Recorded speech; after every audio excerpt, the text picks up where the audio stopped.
Welcome into the 2025 Daytona pre-race show on YouTube. I'm Heather Williams.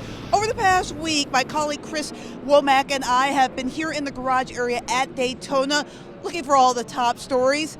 Here's a look at some of our favorite coverage.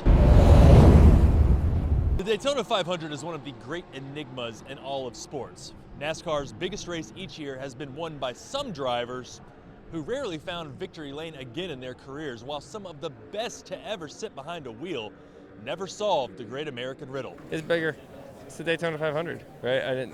There's a lot of drivers that will say it's just another race because it just makes them sleep better, though. Joey Logano can rest easy in that regard because his name is one of the 43 on the Harley J. Earl Trophy. But the three-time Cup Series champion is the only active driver to conquer the series and the 500. The Kyles, Busch, and Larson have won everything else in the sport. They have 3 of the 4 crown jewels, only missing the biggest stone. People remember those, right? And you're able to kind of check those on your resume, if you will, which when I'm done here, I don't need a resume, but the fact of the matter is just being able to go into the NASCAR Hall of Fame with everything accomplished. You know, that's kind of where my heart is set, and being able to make sure that I'm a legit first ballot, and that would certainly cement that. Whether they win or not, careers have been excellent. And there's so much luck that goes into winning this race that I think that gives me some, like I'm content, like if I don't ever win the 500, I don't think it affects my career at all. Chase Elliott and Ryan Blaney have the big title as well. The Hendrick driver winning the series championship in 2020 and the Penske wheelman in 2023.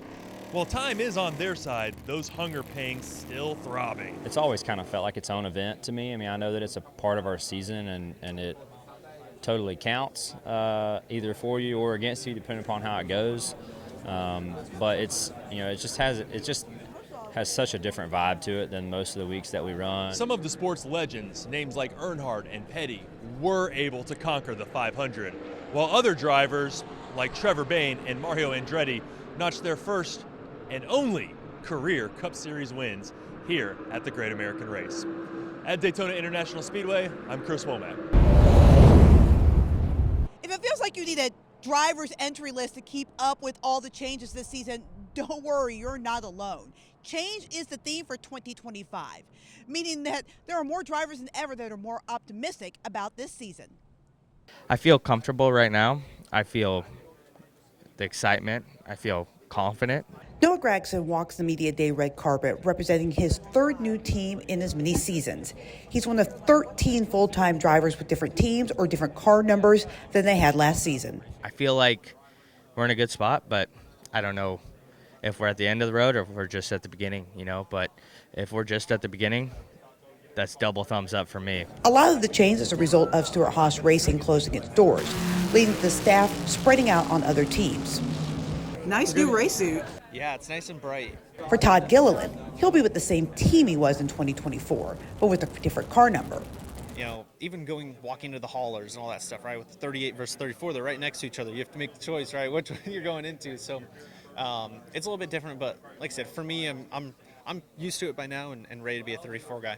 Another new face in a somewhat new place is New Zealand phenom Shane Van Gisbergen, who will be driving full-time this season for Trackhouse Racing. Trying to integrate myself as part of the team, and try and improve in areas that I've experienced around the world. There's different things we could do better, and I think already we're seeing the benefits of that. And the thing of it is that drivers don't really have a lot of time to feel out their new situations. There was just one practice before qualifying for the Daytona 500 later tonight.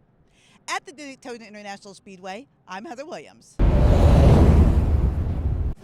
NASCAR has seen a lot in its days, but Tony Breidinger is something new. I carry it with a lot of respect, and it's always cool to be the first, but I always say that I don't want to be the last. So. It's not just that the daughter of a Lebanese mother is the first Arab-American woman to race in a national series. I wouldn't say the journey's been easy by any means, but I feel like I've learned to really appreciate the challenges and kind of trust the whole process. It's not just that she's also a social media tycoon. 2.5 million followers on Instagram. How weird is it to have 2.5 million people that are interested in your life? Yeah, I would say it's cool. I mean, it's awesome that I can reach such a wide demographic. And it's not just that she's also a model.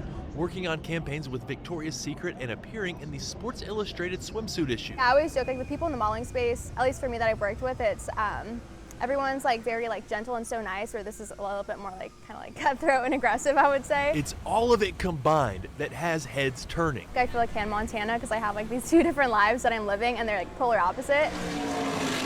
Each of her passions had its own path, but they all converged into a strengthening force.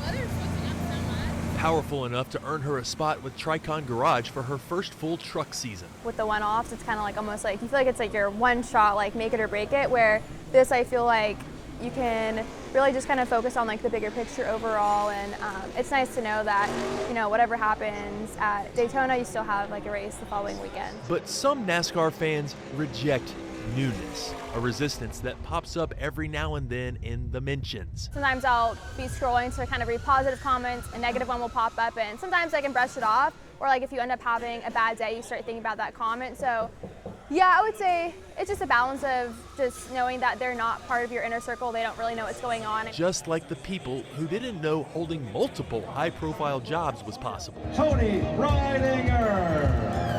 But instead of figuratively scrolling past those doubters, she hopes to prove them wrong every weekend by showing them something they've never seen before. People say you can't do both. I mean, I immediately think, why not? Yeah, exactly. Like, why not? Like, just because it hasn't been done before, to think that nobody can do it, I feel like you're already kind of, you know, creating like a ceiling for yourself that you can't think you can't achieve it. So, yeah, hasn't been done before. Cool. I'll be the first one, I guess.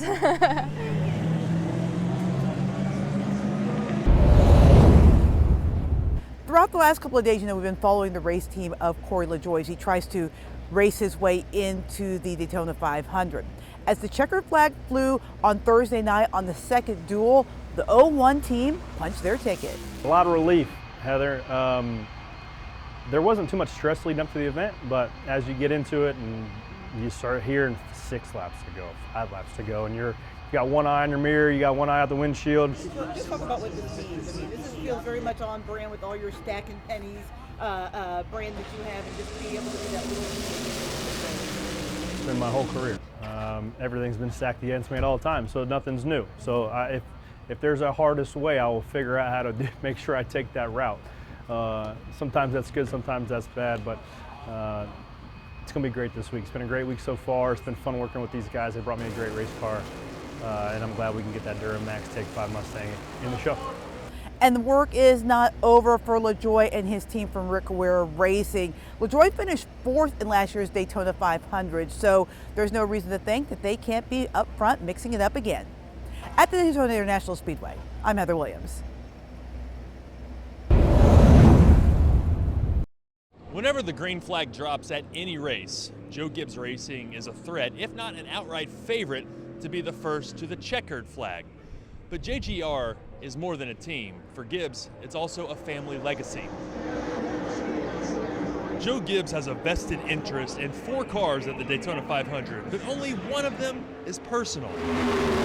His grandson, Ty Gibbs, pilots the 54. It has its ups and downs, right? Family business has its ups and downs, and we all know that, but it's been really fun. I've been very fortunate to be in the position I'm in to, work with these guys. And these guys now include 2 of his cousins. and they root for me as much as I root for them. Ty boy. Miller Gibbs. Very cool, very cool. I'm very, very proud of him. Just to get to see him kind of develop and kind of go up through the ranks as quickly as he did. And his older brother Jackson, who has been working for the team for several years, but moved to the 54 last season. He's a handful. It's fun. I mean, it's where I wanted to be. I wanted to be on the 54 car with him.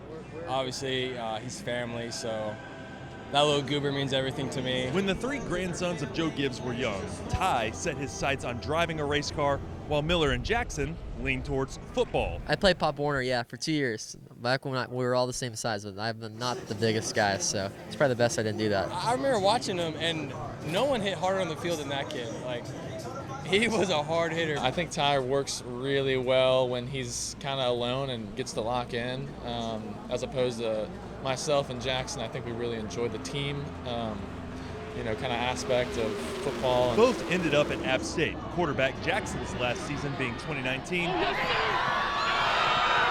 Miller, the tight end, finishing up in 2023. I would probably miss it if I thought I could still do it, but football takes a toll on you, man, and I think I'm good. But each knew that when their last snap was in the books, racing was their career path, eventually riding shotgun with their cousin Ty. It's cool to work with my family, especially kind of in my world. They're joining in my world, and now it's their world. I think when you're with family, that means a lot. No matter what the family business would be, that is always what I would do. No matter what it was, then maybe if we were selling something like shrink wrap or something, I might have been like, maybe not. But so blessed, obviously, to be able to get to be a part of something that is as cool as this is. Although the football side pops up every now and then. Jackson tackled me the other day and got my shoulder a little tweaked. I think he'll be all right. Don't be soft, Ty. Ty and the 54 team can't afford to be soft this weekend because they're starting 23rd in Sunday's Daytona 500. At Daytona International Speedway, I'm Chris Womack. He is the undisputed most popular person in the sport, and this year Dale Earnhardt Jr. will be in the Daytona 500 as an owner. He's been taking it all in and enjoying the ride. Checkered flag waving, it's over, it's Earnhardt! Dale Earnhardt Jr. is no stranger to success in the Daytona 500, and his love for this place runs in the family, even though it's a place where the Earnhardts have lost so much. I probably need a psychiatrist to describe it, but I'm not. When Daddy loved Daytona, and loved winning here, and he just loved to win any race here. But making the race as an owner has brought out an entirely different set of emotions.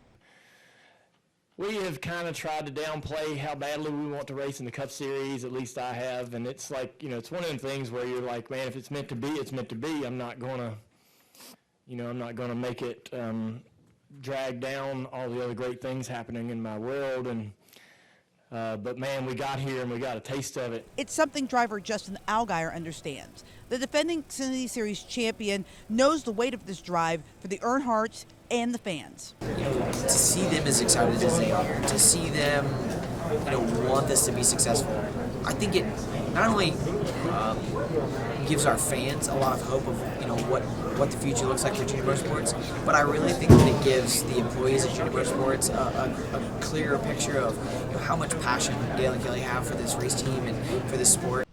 Junior's team will have a little bit of work to do if they want to win the Daytona 500. They roll off 19th, but it is Daytona, so anything's possible. At the Daytona International Speedway, I'm Heather Williams. The Daytona 500 is one of the great enigmas in all of sports. NASCAR's biggest race each year has been won by some drivers who rarely found victory lane again in their careers, while some of the best to ever sit behind a wheel never solved the great American riddle. It's bigger. It's the Daytona 500, right? There's a lot of drivers that will say it's just another race because it just makes them sleep better, though. Joey Logano can rest easy in that regard because his name is one of the 43 on the Harley J. Earl Trophy. But the three-time Cup Series champion is the only active driver to conquer the series and the 500. The Kyles, Busch, and Larson have won everything else in the sport. They have 3 of the 4 crown jewels, only missing the biggest stone. People remember those, right? And you're able to kind of check those on your resume, if you will, which when I'm done here, I don't need a resume, but the fact of the matter is just being able to go into the NASCAR Hall of Fame with everything accomplished. That's kind of where my heart is set, and being able to make sure that I'm a legit first ballot, and that would certainly cement that. Whether they win or not, careers have been excellent. And there's so much luck that goes into winning this race that I think that gives me some, like I'm content, like if I don't ever win the 500, I don't think it affects my career at all. Chase Elliott and Ryan Blaney have the big title as well. The Hendrick driver winning the series championship in 2020 and the Penske wheelman in 2023. While time is on their side, those hunger pangs still throbbing. It's always kind of felt like its own event to me. I know that it's a part of our season and it totally counts, either for you or against you, depending upon how it goes. But it's, it just has such a different vibe to it than most of the weeks that we run. Some of the sport's legends, names like Earnhardt and Petty, were able to conquer the 500. while other drivers like Trevor Bayne and Mario Andretti notched their first and only career Cup Series wins here at the Great American Race. At Daytona International Speedway, I'm Chris Womack.